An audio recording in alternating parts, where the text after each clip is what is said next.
Mushrooms fried rice ఎలా చేయడమో నేర్చుకుందామండి. ముందుగా మష్రూమ్స్ని తీసుకొని కొంచెం ఉప్పు వేసి శుభ్రంగా కడిగి పెట్టాలండి. శుభ్రంగా కొంచెం వాటర్లో గిరగించుకొని పైన లేని ఇలా పంపు కడిగాలి. ఇంకా కొంచెం సేపు వేయండి, కానీ నేను మామూలుగా జస్ట్ కొంచెం కడిగేసి చూపిస్తున్నానండి. ఇలా 1 by 1 తీసుకుంటూ కడిగేయాలండి, అప్పుడు ఉన్న చెత్త అంతా పోతుంది. తర్వాత వాటిని మనం ఒక క్లాత్లో వేసుకోవాలి, అప్పుడు అవి డ్రై అయిపోతాయండి. లేకపోతే ఫ్రైడ్ రైస్ ఎక్కువ టైం ఉండదు. ఇలా డ్రై చేసుకున్నవి మనం కట్ చేసుకుంటాము. ఒకరిని 4లా కట్ చేసుకుంటాము. ఆ తర్వాత దాంట్లో కొంచెం పసుపు ఉప్పు కలిపి మనం పెట్టుకుంటామండి. హ్యాండ్ అయితే టచ్ చేయము, మామూలుగా పెట్టుకుంటాము మామూలుగా. తర్వాత మనం కారం కూడా వేస్తామండి. కారం వేసి దాన్ని కూడా గరిటతో మనం కలుపుకుంటామండి. శుభ్రంగా అన్నిటికీ పట్టేలా కలుపుకొని మనము మూత పెట్టేస్తే అది కొద్దిసేపటికి నీరు ఊరుతుంది. అది ఎక్కువ నీరు ఊరకుండా ఉండాలంటే కొంచెం ఆయిల్ కూడా వేయాలండి. మూత పెట్టే ముందు కొంచెం ఆయిల్ వేసి అన్నిటికీ కలిపితే దాని టేస్ట్ డిఫరెంట్గా వస్తుంది, చాలా బాగుంటుంది. అలా పెట్టి మూత పెట్టి పక్కన పెట్టుకుంటా. ఇప్పుడు వేరే కుక్కర్లోనూ ఫ్రైడ్ రైస్ అంటే కుక్కర్ అంటారు ఏమనుకుంటున్నారా, కానీ ఇలా చేసుకుంటే బాగుంటుంది. ఒక కుక్కర్లోనూ కొంచెం అల్లం వెల్లుల్లి పేస్టు, నానబెట్టిన బియ్యం, కొంచెం ఆయిల్, పచ్చిమిర్చి, కొత్తిమీర వేసి మనం కుక్కర్ పెట్టుకోవాలి. అందులో స్పైసెస్ వేసుకోవాలంటే కూడా వేసుకోవచ్చు, లేదంటే మానేయచ్చు. ఉప్పు కూడా అందులో వేసి పెట్టుకోవాలండి. అది కుక్కర్ ఉడుకుతున్న టైంలోన మనం పచ్చి బఠానీలు ఉంటాయి కదండి, గ్రీన్ పీస్, అవి మనం కళాయిలో వేపుకుంటూ డీప్ ఫ్రైలా చేసుకుంటూ అందులో సాల్ట్ అయితే వేయమండి. వేసి మనము కట్టేయాలండి. స్టవ్ ఎక్కువసేపు వేయకూడదు. వేసిన వెంటనే మూత పెట్టి స్టవ్ కట్టేయాలండి. మనం వేసి మూత పెట్టేస్తే అవి కొంచెం చల్లగయ్యేసరికి వచ్చేస్తాయండి. లేకపోతే టప్ అని పేలి ఇంకా తుల్లిపోతాయి. నెక్స్ట్ ఆయిల్ తుల్లిపోతుంది, నెక్స్ట్ అవి గట్టి అయిపోతాయి. అలా కాకుండా వేసిన వెంటనే మూత పెట్టి స్టవ్ కట్టేయాలి. తర్వాత ఈ లోపల మనము అన్నం ఎంతవరకు వచ్చిందంటే ఎక్కువ ఉడికిపోకూడదండి. ఒక ప్లేట్లో వేసుకొని ఆడనివ్వాలి. తర్వాత అన్నమాట మనం మష్రూమ్స్ వేయించిన నీరు అనేది ఉంటుంది కదండి, మష్రూమ్స్ వేయించిన కాదు, మష్రూమ్స్ ఉప్పు పసుపు అన్నీ కలిపాం కదండి. కలిపినప్పుడు కొంచెం వాటర్ వస్తే అదే వాటర్లో మనం ముక్కలుగా కట్ చేసుకున్న పన్నీర్ కూడా ఉంటుంది. పన్నీర్ని కూడా నేనే ప్రిపేర్ చేసుకున్నాను.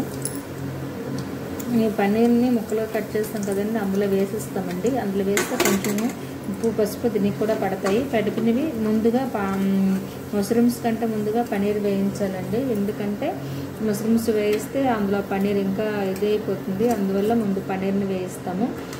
మళ్ళీ అదే నూనెలో ఇప్పుడు మష్రూమ్స్ నీరంతా తీసేసి మష్రూమ్స్ మాత్రమే వేయించాలండి, నీరుతో వేయకూడదు. మష్రూమ్స్ని కొంచెం ఎక్కువసేపు సిమ్లో మూత పెట్టి వేయించాలి. అలా మూత తీసి వేస్తే అవి కూడా గట్టి అయిపోతాయి, అందువల్ల మూత పెట్టాలండి. మూత పెట్టి సిమ్లో వేయించాలి, అప్పుడు చాలా బాగా వేగుతాయి. తర్వాత తీసేసి మనం నూనె అంతా వడపెట్టుకొని తీసేస్తామంటే, వడపెట్టుకుంటే గరిటతో తీసేస్తే నూనె అంతా బయటకు వచ్చేస్తుంది. మనకు మష్రూమ్స్కి ఎక్కువ నూనె అవ్వదు, ఎంత అవసరమో అంతే ఉంటుంది. తర్వాత మనం ఏం చేయాలంటే ఈ మష్రూమ్స్ని వేరొక ప్లేట్లో కానీ ఎందులో కానీ షిఫ్ట్ చేసుకోవాలి. షిఫ్ట్ చేసుకొని నూనెని మనం కళాయి నుండి వేరుపరుచుకోవాలి. ఇలా చేస్తే కనుక మనకి నూనె అనేది తక్కువ అవుతుంది. చూడండి, నేను మొత్తం కళాయిలో నూనె అంతా తీసేసి ఉత్తి కళాయిని ఉంచాను. అందులో గుండుగా కట్ చేసుకున్న పచ్చిమిరపకాయలు వేస్తానండి, ఉల్లిపాయలు వేసుకొని. కాకపోతే ఎక్కువ ఉల్లిపాయలు వేస్తే టేస్ట్ వస్తుంది, కొంచెం ఎక్కువగానే వేస్తానండి. ఇది వేయించకుండా వేసుకుంటారు, కానీ అలాగైతే మనకు ఫ్రైడ్ రైస్ ఎక్కువ టైం ఉండదు. ఇలాగ వేయించుకుంటే మనకు ఫ్రైడ్ రైస్ ఎక్కువ ఉంటుంది. ఇప్పుడు ఆల్రెడీ గ్రీన్ పీస్లో కొంచెం ఆయిల్ ఉంటుంది, అందువల్ల అనమాట గ్రీన్ పీస్ కూడా ఆనియన్స్లో వేస్తాం అంటే అవి కొంచెం మెత్తబడతాయి. నెక్స్ట్ అదే ఆయిల్ మనకి ఆనియన్స్కి సరిపోతుంది. తర్వాత అదే దాంట్లో మనం అల్లం వెల్లుల్లి పేస్ట్ కూడా వేసుకుంటాం. ముందుగానే అల్లం వెల్లుల్లి పేస్ట్ రెడీ చేసుకోవాలి. గ్రీన్ పీస్లోనే ఆనియన్స్లోనే అల్లం వెల్లుల్లి పేస్ట్ని కూడా వేసిస్తామండి. వేసిన తర్వాత అవి బాగా మెత్తబడుతుందండి. ఆనియన్స్ కూడా మెత్తబడతాయి, ఆనియన్స్ వేగుతాయి ఆ నూనెతో. మరియు ఇది కూడా మెత్తబడుతుంది, అల్లం వెల్లుల్లి పేస్ట్ అనేది వేగిపోతుంది. మరియు అందులోనే మనం వేయించిన మష్రూమ్స్ని పన్నీర్ని కూడా అప్పుడే వేసిస్తామండి. అవి కూడా కొంచెం మెత్తబడతాయి. యాక్చువల్లీ పన్నీరు అయితే కొంచెం గట్టిగా ఉంటుంది, కానీ మష్రూమ్స్ అయితే మెత్తగానే ఉంటాయి.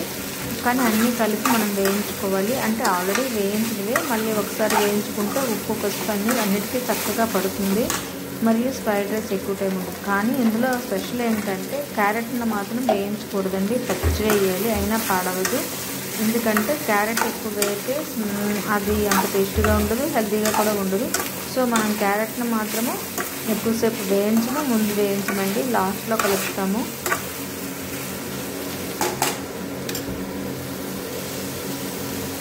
కలిపిన తర్వాత అన్నీ కలిపిన తర్వాత మరొకసారి ఉప్పు వేసిస్తామండి. ఉప్పు వేస్తే ఈ క్యారెట్కి, మష్రూమ్స్కి, పన్నీర్కి, గ్రీన్ పీస్కి అన్నిటికీ చక్కగా పడుతుంది. వేసి మళ్ళీ మధ్య మధ్యలో మూత పెట్టొచ్చండి. మూత పెట్టేసి మనము శుభ్రంగా ఉంచుకుంటాము.